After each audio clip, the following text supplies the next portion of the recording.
Sudipta, AV নিউজে আপনাদের সকলকে স্বাগত। প্রথমেই চোখ রাখবো নিউজ হেডলাইন্সে।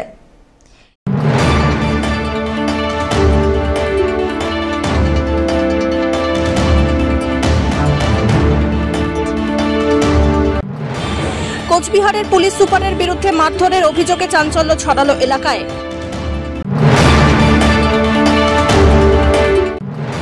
রাত পোহালেই ভাই ফোঁটা, ঊর্ধ্বমুখী দামের কারণে সবজি কিনতে নাভিশ্বাস ক্রেতাকুলের।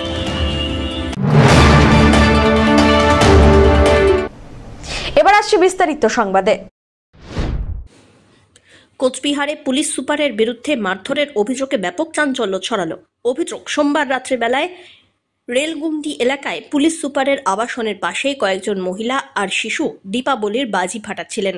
সে সময় নাকি সাধারণ পোশাকে ঘটনাস্থলে পৌঁছে তাদের সঙ্গে বাকবিতণ্ডায় জড়িয়ে পড়েন জেলা পুলিশ সুপার দ্যুতিমান ভট্টাচার্য।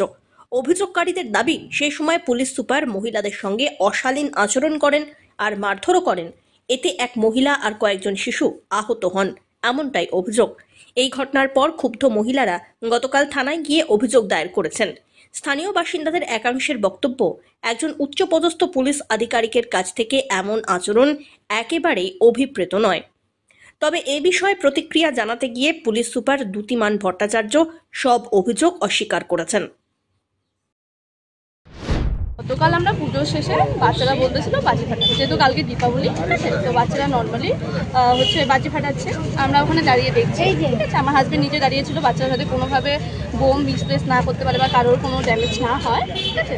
হঠাৎ করে এসপি সাহেব সাথে ওনার 4-5 জন লোক নিয়ে উইদাউট ইউনিফর্মে, নর্মাল হাফ প্যান্ট, স্যান্ডো গেঞ্জি, মাথায় ফাট্টি করে এসে কোনো কথা বলা নেই, কিছু নেই, বেধড়ক মার, ঠিক আছে। সব বেশিরভাগ বাচ্চারাই মাইনর ছিল, 12 বছরের বাচ্চা ছিল, আমি নিজে ছিলাম, ঠিক আছে।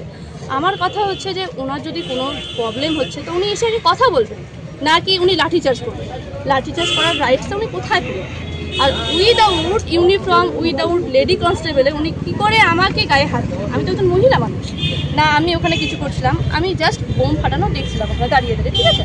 আমাদের সিসিটিভি ফুটেজ আছে, উনি মদ্যপ অবস্থায় এসে বাড়িতে যা গালিগালাজ উনি করলো, ঠিক আছে। তো আমার কথা হচ্ছে, তাহলে আজকে আমাদের ডেটে সুরক্ষা ব্যবস্থা কোথায়? আমাদের নারী সুরক্ষা কোথায় থাকলো?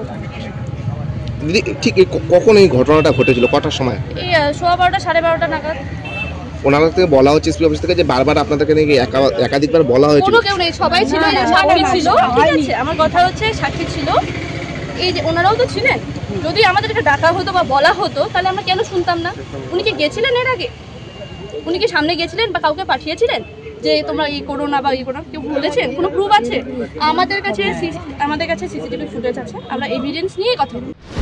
আমার এই রেসিডেন্সের পাশেই সন্ধ্যে থেকে তারা বাজি ফাটাচ্ছে বিভিন্ন সময় তাকে বারণ করা হয়েছে, আমার গার্ড গিয়ে বারণ করেছে। এই আমরা ভাবছি এই শেষ হবে রাত 10টা নয় 11টা নয় 1টা অবধি ফাটিয়ে যাচ্ছে, কন্টিনিউয়াস 1টা অবধি ফাটিয়ে যাচ্ছে। আমার স্ত্রী পর্যন্ত কাউন্ট করেছে যে একসাথে 60টা পর্যন্ত ফাটিয়েছে। আমার গার্ড গিয়ে বারবার বারণ করেছে, তারপরে গিয়ে তাকে বলা হয় যে আপনারা এই করবেন না। কোনো মারধরের কিছু ঘটনা ঘটেনি, আপনাদের আমি দেখাতে পারবো যে আমার রেসিডেন্সের মধ্যে পর্যন্ত বাজি ফাটিয়েছে, ছুঁড়ে মেরেছে। আমার এই কুকুরগুলো দেখুন যে চিৎকার করে পাগল হয়ে গেছে। না, মারধরের কোনো ঘটনা কিছু নেই। সিসিটিভিতে দেখা যাচ্ছে স্যার যে এরকম লাঠি দিয়ে আপনি এক মহিলাকে মারছেন। না, এরকম কোনো ঘটনা নেই। পুলিশ অ্যাক্টিভ ছিল না স্যার, বাজি ফুটছিল এতগুলো পুলিশ কি? Local police sir? হ্যাঁ, অনেকবার তাদেরকে আমার গার্ড গিয়ে বারণ করেছে, রিকোয়েস্ট করেছে, শোনে। সব্যসাচী মজুমদারের রিপোর্ট।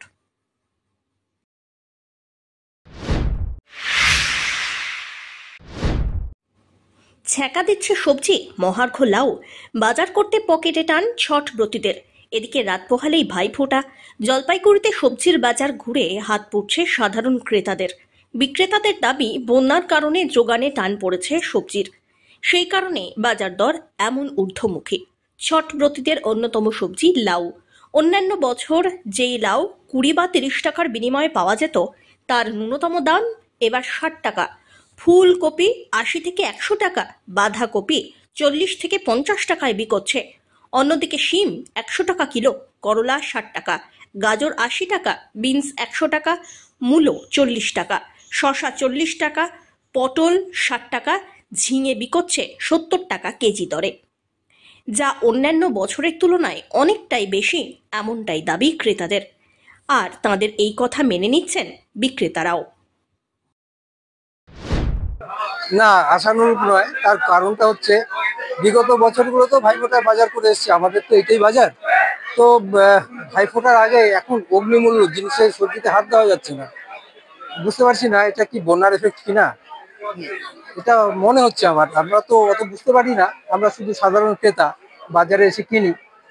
আমার মনে হচ্ছে এ ধরনের কিছু করতে পারে। আর এই যারা রিটেলার তারা তো আমাদের কাছ থেকে মিনিমাম যেটুকু লাভ সেটুকু রেখে দিয়ে দেয়। যারা নিয়ে আসেন মাঝখানে তারা বুঝবেন ব্যাপারটা কি হচ্ছে না হচ্ছে। তো এই হচ্ছে অবস্থা। হাতে ছাকা লাগছে, বাবা ভয়ঙ্কর অবস্থা। 100 টাকার নিচে বেগুন নাই, কি করে কাজ করবো?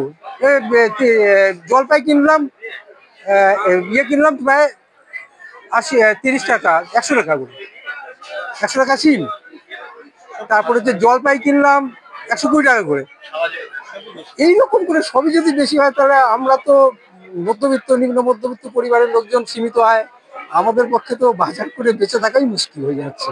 এই যে বাজারে এসেছিলেন, কি অবস্থা? বাজার অবস্থা খুবই খারাপ। মানে এরকম যে সবজির দাম বা ওই যে ছট পূজার জন্য নারকেলের দাম যেটা শুনলাম 100 টাকা পার পিস, লাউ 60 টাকা ছোট পিস, সেটা দুদিন পরে তো 100 হয়ে যাবে। তো বাজার অবস্থা সত্যিকারের খুব খারাপ। এবং যারা ছট পূজা করে, ছট ব্রতীরা, তাদের পক্ষে এইবার বাজার মানে পূজা করা খুবই কঠিন হয়ে যাবে। তো সেটা যদি ব্যবস্থা হয় সরকারিভাবে এই দামটা যারা কন্ট্রোল করবার জন্য বা ব্যবসায়ীর তরফে, তাহলে ভালো হবে। প্রাকৃতিক দুর্যোগ, যেটা আমরা দেখলাম বন্যা, তাছাড়া এই যে খরা যেটা হলো, রৌদ্র, তো সেই মানে প্রাকৃতিক দুর্যোগের জন্য এটা হচ্ছে। এখন দেখো জোয়ার, মালটা আমদানি নাই। এখন বর্ষাতে বন্যাতে এরকম হয়ে গেল, সবকিছু নষ্ট হয়ে গেছে, চারা ভাড়া সব নষ্ট হয়ে গেছে। ওই জন্য আমদানি কম, লোকাল মালটা আমদানি কম জন্য দামটা একটু বেশি। এখন এদিকে বিহার টিহার, ওদিকে তোমার হচ্ছে আসাম।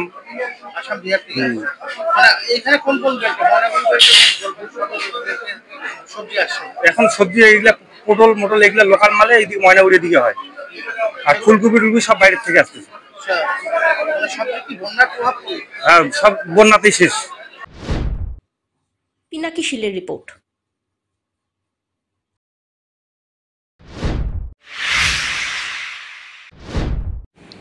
বানভাসী এলাকার ছেলে মেয়েদের নিয়ে প্যান্ডেল হপিং যুব নেতার। জলপাইগুড়ির ময়নাগুড়ির খাটোর বাড়ি তারার বাড়ি গ্রামে ঘর বাড়ি হারিয়ে ত্রাণ শিবিরে আশ্রিতদের ছেলে মেয়েদের নিয়ে ময়নাগুড়ির পুজো মণ্ডপ ঘুরে ঘুরে প্রতিমা দর্শন করালেন তৃণমূলের জলপাইগুড়ি যুব সভাপতি রামমোহন রায়। 75 জন ছেলে মেয়েকে নিয়ে ঘুরলেন প্রত্যেকটি পুজো মণ্ডপ, কিনে দিলেন নতুন জামা, হাতে তুলে দেন মিষ্টির প্যাকেট। খুশির বন্যা দুর্গত এলাকার ছেলে মেয়েদের মধ্যে। প্রথমত হচ্ছে, আপনারা প্রত্যেকে জানেন 5ই অক্টোবর হঠাৎ করে জলপাইগুড়ি জেলার বিভিন্ন জায়গায় জল ঢুকে যায়। সেই বন্যার কবলে ময়নাগুড়ির রামগুড়ি থেকে রামসাই ধরে প্রত্যেকটা জায়গায় মানুষ সেই জায়গায় বন্যা কবলিত এলাকায় পড়ে যায়। সেই জায়গায় দাঁড়িয়ে থেকে 80% মানুষ নিজের ঘরে পৌঁছে গেল। ময়নি ব্লকের আমগুড়ির খাটোবাড়ি তারাবাড়ি এলাকার মানুষ এখনও সেই জায়গায় কিছুটা মানুষ বাড়ি ঢুকতে পারেনি। সেই জায়গায় দাঁড়িয়ে থেকে আজকে দীপাবলি অনুষ্ঠান আমরা প্রত্যেকে আনন্দের সঙ্গে কাটাচ্ছি।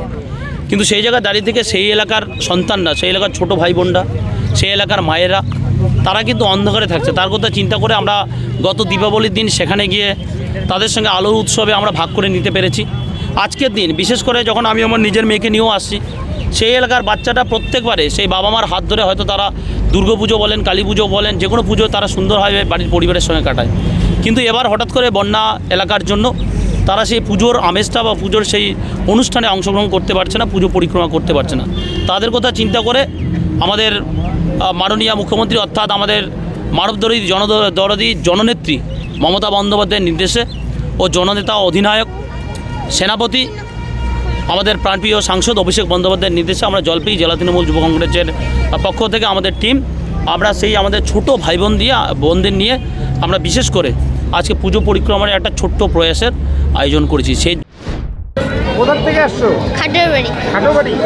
এই যে আজকে তোমাদেরকে ঠাকুর দেখাতে নিয়ে আসছে যে দাদা, কেমন লাগছে? অনেক খুশি। অনেক খুশি? হ্যাঁ। কতগুলো ঠাকুর দেখলে? 5টা। 5টা? তোমরা সবাই খুশি হয়েছো? হ্যাঁ। ক্ষমা করছেন রামমোহন বাবু, কি বলবেন এই বিষয়ে? এই বিষয়ে খুব আনন্দই দিচ্ছে বাচ্চা কাচ্চাকে, হ্যাঁ সবাইকে আনন্দ দিচ্ছে। কি ওই দোয়ালি তো গেল, হ্যাঁ মোমবাতি নিয়ে অনেক কিছু নিয়ে বাচ্চাকে খুব আনন্দ দিল।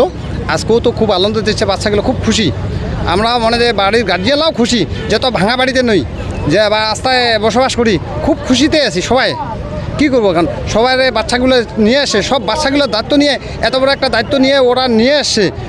মানে ওরা যে ঘটনা আজকে যে রামমোহনদাতে এইভাবে একটা প্রোগ্রাম করে নিয়ে আসলো এই বাচ্চাগুলোকে, মানে বিশাল কাণ্ড। আপনার কি সন্তান আছে? আমারও ছেলে আছে, আমারও ছেলে সামনে আমার সঙ্গে এসে আসলাম এই বাচ্চাগুলো দেখার জন্য। অনেক বাচ্চা আসে, ওরা মানে গার্জিয়ান এমন, আমরা বোধহয় মতন গার্ড দিই না, তার চেয়ে বেশি গার্ড দিচ্ছে। দেখলাম তো গার্ড দিয়ে নিয়ে এসে, এই যে গাড়ি নিয়ে গেছে, একটা বাচ্চার পিছনে একটা লোক আছে। পিনাকি শীলের রিপোর্ট।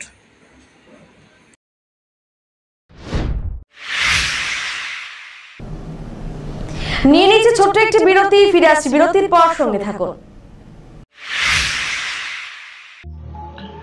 স্পর্শেই রয়েছে জাদু। টাচ নার্সিং হোম, রাত দিন 24 ঘন্টাই আপনাদের ভরসা। টাচ মানে সুস্থতা আর নিরোগ হওয়ার একমাত্র ঠিকানা। এখানে রয়েছে 24 ঘন্টার পরিষেবা, এক্স-রে, সিটি স্ক্যান, অত্যাধুনিক মেশিনে ইউএসজি, প্যাথোলজিক্যাল বিভাগ, dialysis, echocardiography, CCU unit, ICU unit, CP unit, day care facility, mediclaim এবং ওয়েস্ট বেঙ্গল হেলথ স্কিম। শারদীয়াতে আপনাদের সুস্থতা আমাদের একমাত্র প্রার্থনা। সবাই যখন উৎসবে আনন্দিত, তখন আমরা আপনাদের সেবার জন্য 24 ঘন্টা প্রস্তুত হয়ে আছি। উৎসব সকলের ভালো কাটুক।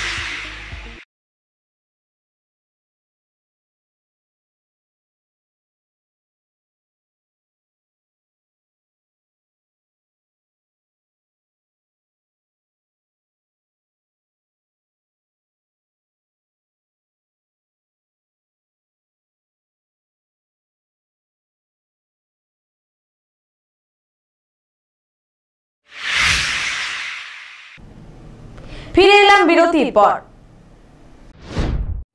বিমান দুর্ঘটনার বিভীষিকা এবারে কালী পুজোর থিমে। চমক জলপাইগুড়ির রাজবাড়ি পাড়া স্পোর্টিং অ্যান্ড কালচারাল ক্লাবের। চারিদিকে ছড়িয়ে ছিটিয়ে বিমানের ধ্বংসাবশেষ। ভেঙে চুরে গুঁড়িয়ে গিয়েছে হোস্টেল বিল্ডিং, কোথাও আবার ছাদ ভাঙা, কোথাও দেওয়ালের ভিতরে ঢুকে গিয়েছে বিশাল বিমানের ধাতব অংশ। চোখের সামনে যেন জীবন্ত হয়ে উঠেছে এক মর্মান্তিক বিমান দুর্ঘটনার ভয়াবহতা। মুহূর্তের জন্য যে কেউ থমকে যাবেন, নিঃশব্দে তাকিয়ে থাকবেন সেই ধ্বংসস্তূপের দিকে। তবে না, এটি বাস্তব ঘটনা নয়, এটি জলপাইগুড়ির রাজবাড়ি পাড়া স্পোর্টিং অ্যান্ড কালচারাল ক্লাবের এবারের কালীপুজোর থিম। বাস্তব ঘটনার ছোঁয়ায় সাজানো এই থিম তৈরি হয়েছে আহমেদাবাদ থেকে লন্ডনগামী এয়ার ইন্ডিয়া বিমানের দুর্ঘটনাকে কেন্দ্র করে, যা কয়েক মাস সমগ্র বিশ্বকে নাড়িয়ে দিয়েছিল। থিমের মূল ভাবনা, সতর্ক থাকুন, এক মুহূর্তের ভুল জীবন কেড়ে নিতে পারে। এ বিষয়ে ক্লাব কর্তৃপক্ষ জানান, যে কোনো দুর্ঘটনার পিছনে থাকে মানুষের অসাবধানতা বা ক্ষুদ্র কোনো ভুল বা ত্রুটি। তাই এই প্যান্ডেল নির্মাণের মাধ্যমে সমাজকে সচেতনতার বার্তা দেওয়া হচ্ছে। পুরো দুর্ঘটনাস্থলের রূপ ফুটিয়ে তোলার জন্য ব্যবহার করা হয়েছে থার্মোকল, কাঠ আর ধাতব আবরণ। নিখুঁতভাবে তৈরি বিমানের ভগ্নাংশ, গুঁড়িয়ে যাওয়া ভবন এবং ছড়িয়ে থাকা মালপত্র যেন বাস্তবের সঙ্গে মিশে গিয়েছে। প্যান্ডেলের নিচে দেখা যাচ্ছে প্রশাসনিক তৎপরতার দৃশ্য, দমকল, অ্যাম্বুলেন্স, পুলিশ আর উদ্ধারকর্মীদের দৌড়ঝাঁপ যেন জীবন্ত হয়ে উঠেছে দর্শকদের চোখে। এ বিষয়ে ক্লাবের পক্ষ থেকে ধীরাজ ঘোষাল কি জানালেন, শুনুন। রাজবাড়ি পাড়া স্পোর্টিং অ্যান্ড কালচারাল ক্লাব আমাদের ওই আহমেদাবাদ থেকে যে লন্ডনগামী যে প্লেন যেটা ছিল, তো সেটা যেটা অ্যাক্সিডেন্ট হয়, দুর্ঘটনা হয়, সেই বিমান দুর্ঘটনাই আমরা তুলে ধরছি। এই চিন্তাটা হঠাৎ মাথায় এলো কেন এই থিম হবে? এই চিন্তাটা মাথায় আসার পিছনে অনেক কারণ, যেটা যে অ্যাক্সিডেন্ট যেটা দুর্ঘটনা যেটা হয়েছে, তো সেটা যাতে মানে দেখুন সবাই তো ফোন ব্যবহার করে ঠিকই, কিন্তু সব বার্তা সবার কাছে পৌঁছায় না। তো সেটাই আমরা একটা থিমের মাধ্যমে জনসাধারণের কাছে তুলে ধরার চেষ্টা করছি। যে দুর্ঘটনাটা হয়েছে, তো সেটাই সম্পূর্ণ বিষয়টা আমরা তুলে ধরার ব্যবস্থা করছি। কি কি আছে এই থিমের মধ্যে? এই থিমে সম্পূর্ণ আমাদের থার্মোকলের উপরে কাজ করা হয়েছে। যেই হোস্টেলটি ছিল, মেডিকেল কলেজ যে হোস্টেলটি ছিল, সেটাও আছে। আর কিছু যে দুর্ঘটনার পর যেসব যে অ্যাম্বুলেন্স, জেসিবি দিয়ে কাজ করা হয়, তারপর পুলিশ প্রশাসনের যে দায়িত্বগুলো ছিল, সেই সব কিছুই আমরা এখানে তুলে ধরার চেষ্টা করেছি। কতদিন সময় লাগলো এই থিম করে তুলতে? তাও আমাদের 1 মাসের কাছাকাছি সময় লেগে গেছে। জানা গিয়েছে এবারের থিমের বাজেট ছিল প্রায় 20,70,000 টাকা। ইতিমধ্যেই রাজবাড়ি পাড়ার এই প্যান্ডেল ঘিরে ব্যাপক উৎসাহ আর কৌতূহল দেখিয়েছেন স্থানীয়রা। দুর্ঘটনার বাস্তব চিত্রের নিখুঁত পুনর্নির্মাণে মুগ্ধ দর্শকরা। ক্লাবের সদস্যরা জানান, এবার সবাইকে চমকে দিতে পেরেছেন তারা। আগামী বছর আরও নতুনত্ব আর গভীর বার্তা নিয়ে ফিরে আসার পরিকল্পনা রয়েছে। ধীমান রায়ের রিপোর্ট।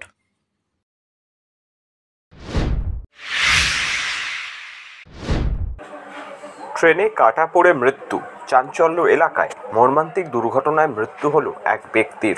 মঙ্গলবার সন্ধ্যায় হলদিবাড়ির কাশিয়াবাড়ি রেল স্টেশন সংলগ্ন এলাকায় ঘটে এই ঘটনাটি।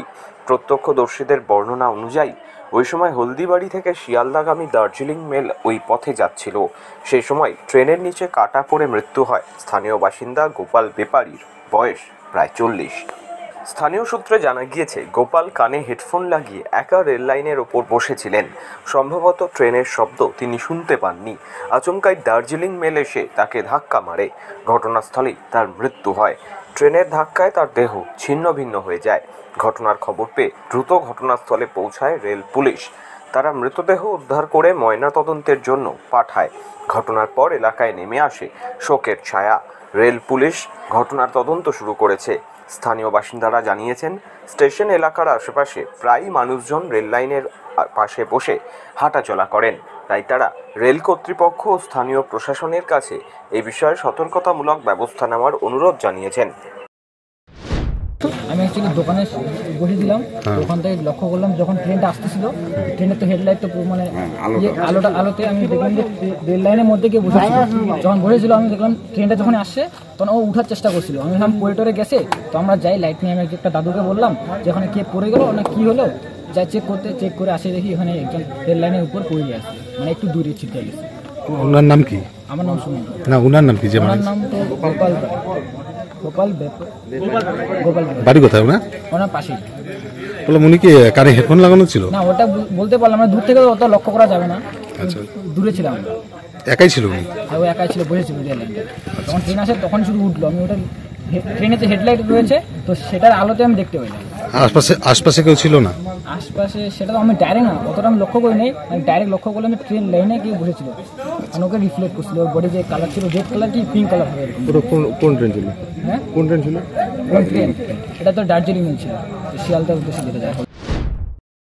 সব্যসাচী মজুমদারের রিপোর্ট।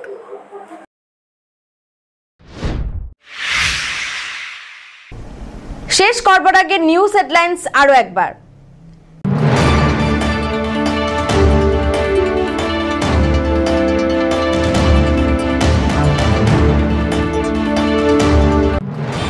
কোচবিহারের পুলিশ সুপারের বিরুদ্ধে মারধরের অভিযোগে চাঞ্চল্য ছড়ালো এলাকায়।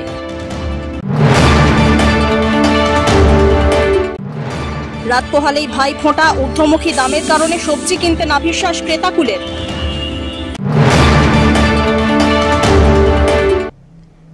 এখনকার মতন এভি নিউজ এ পর্যন্তই। পরবর্তীতে আসছি আরো সংবাদ নিয়ে। দেখতে থাকুন আমার ভিশন। নমস্কার।